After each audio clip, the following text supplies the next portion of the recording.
Salut les héros déconfinés, c'est Merège, et aujourd'hui est un jour triste, un jour de deuil. C'est le jour de la mort définitive de Bruce Willis. Je t'avais déjà prévenu par le passé, Bruce Willis, je t'avais averti que tu glissais dangereusement sur une pente qui t'amènerait dans un trou béant. Eh bien, ça y est, tu es dans le trou, tu es au fond du trou, et ce film en est la preuve. Ça s'appelle Bridge, en français Anti-Life.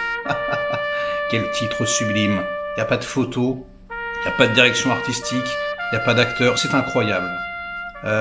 C'est incompréhensible, d'autant plus que notre ami Bruce Willis, pour une fois, joue relativement longtemps. Alors attention, il n'a pas le rôle principal, mais ouais, il est là souvent, etc.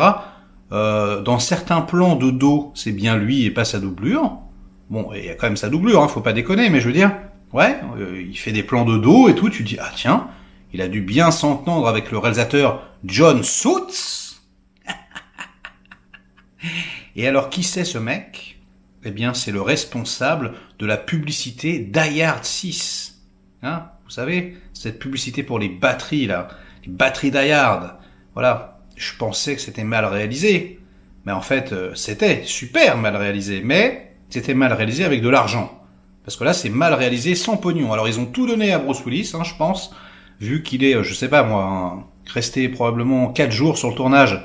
Ils ont dû le payer 4 millions de dollars. Je pense que le film en a coûté 5 ou 6, et voilà, et c'était fini. Alors, il y a Thomas Jane aussi, il y a Rachel Nichols, des acteurs qu'on aimait bien dans le temps, qu'on a vu dans certains films, qu'on a bien aimé à une certaine époque. Et là, mais je veux dire, c'est même pas pour payer ses impôts. Je veux dire, je comprends même pas en fait. En fait, il y a un problème. Je veux dire, Willis, là, il a un problème mental. Je veux dire, on fait pas ça, on flingue pas sa carrière. Enfin, je veux dire, il y a un problème de drogue, d'alcool, de dépression, les trois en même temps. Ou alors un problème peut-être de sénilité. Le mec est trop vieux, je veux dire, son cerveau est une éponge, il a plus aucun recul sur rien. Tu peux avoir de la malchance une fois, mais là, Bruce, là, t'as de la malchance depuis 10 ans. Donc moi, je t'ai défendu, comme je le dis souvent, t'étais mon acteur préféré, franchement, c'est vrai. Tu étais mon acteur préféré. Et là, ça y est, quoi. J'ai l'impression de vieillir en te regardant, quoi. J'ai l'impression de devenir sénile en te regardant. C'est dramatique. Alors, qu'est-ce que ça raconte, Bridge? Bon, on en a rien à foutre. De toute façon, ça raconte que dalle. En gros, l'humanité, elle va s'éteindre. Il y a un vaisseau spatial qui part. Voilà. Dedans, il y a des survivants. Ils doivent aller sur la New Earth, la nouvelle Terre. Tous les effets spéciaux sont tout cheap. On dirait... je sais pas, on dirait des trucs amateurs, quoi, faits par des potes. Enfin, c'est la folie, quoi. Et donc, sur le chemin, sans aucune explication, tu sais pas pourquoi, à un moment donné, il y a une sorte d'entité qui se retrouve dans le vaisseau et qui contamine, voilà, l'équipage, ceux qui restent, qui sont pas en cybersommeil, voilà, et qui doivent s'occuper du vaisseau et gérer un petit peu le voyage qui va durer 6 mois. Et on se retrouve avec des corps remplis d'une pâte assez noire. On a des monstres je sais pas je sais pas ce que c'est, de la pâte à modeler. Vous savez quoi? Allez, parfois des images valent mieux qu'un long discours. Alors déjà, ouais, spoilers, on s'en fout. Franchement, c'est pas grave, le regardez jamais. Je vais vous montrer juste un extrait avec le monstre. Vous allez voir, c'est incroyable. Vous allez comprendre tout de suite.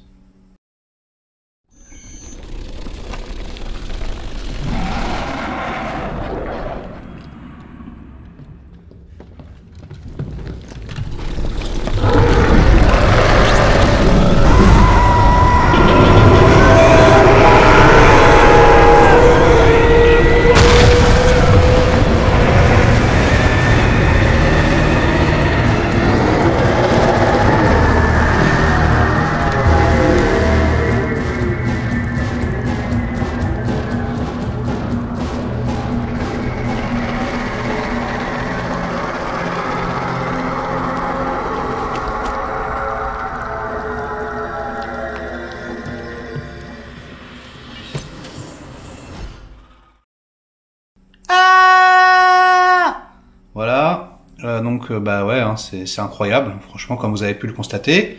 Et puis je vais vous montrer une deuxième scène, voilà, dans la foulée. Vous allez voir, comme ça va tout résumer.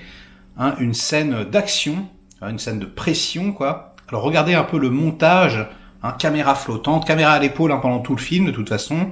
Pas de photographie, hein, comme je vous l'ai dit. Ah si, à un moment donné, quand même, ils foutent des spots rouges et des spots bleus, bon, histoire de changer un peu le seul et unique décor derrière. Allez, regardez ça, vous allez voir, c'est absolument stupéfiant, incroyable. Okay, have it your way.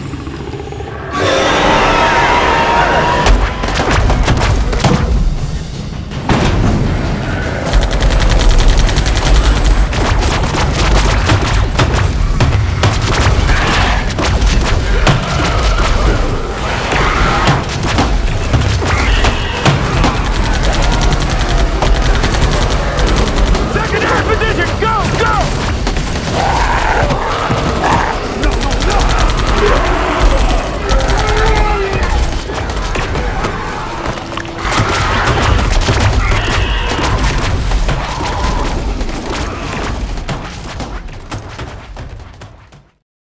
Voilà!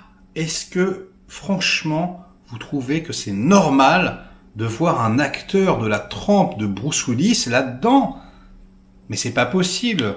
Hashtag enquête Bruce Willis santé mentale! Qu'est-ce qui se passe? Bon, j'ai même plus envie qu'il fasse un Die Hard 6, là, ça y est. Là, je suis calmé. C'est triste, c'est déprimant, c'est...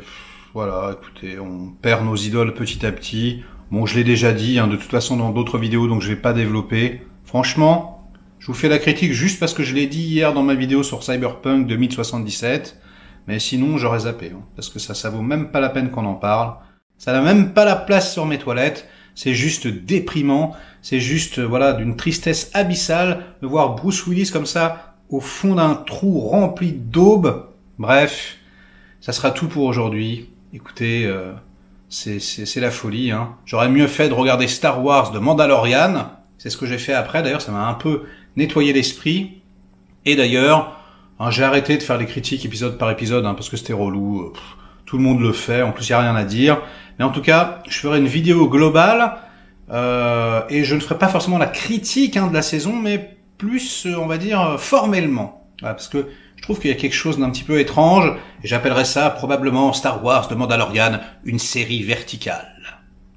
Voilà, on verra. Bref, likez cette vidéo si elle vous a plu, délikez-la si ce n'est pas le cas, évitez Anti-Life Breach comme la peste, hein, mais vraiment celui-là, il faut pas, hein, ça va vous casser un mythe, c'est horrible, et nous on se retrouve très vite pour de prochaines aventures, hein, les petits redéconfinés, et portez-vous bien, ciao.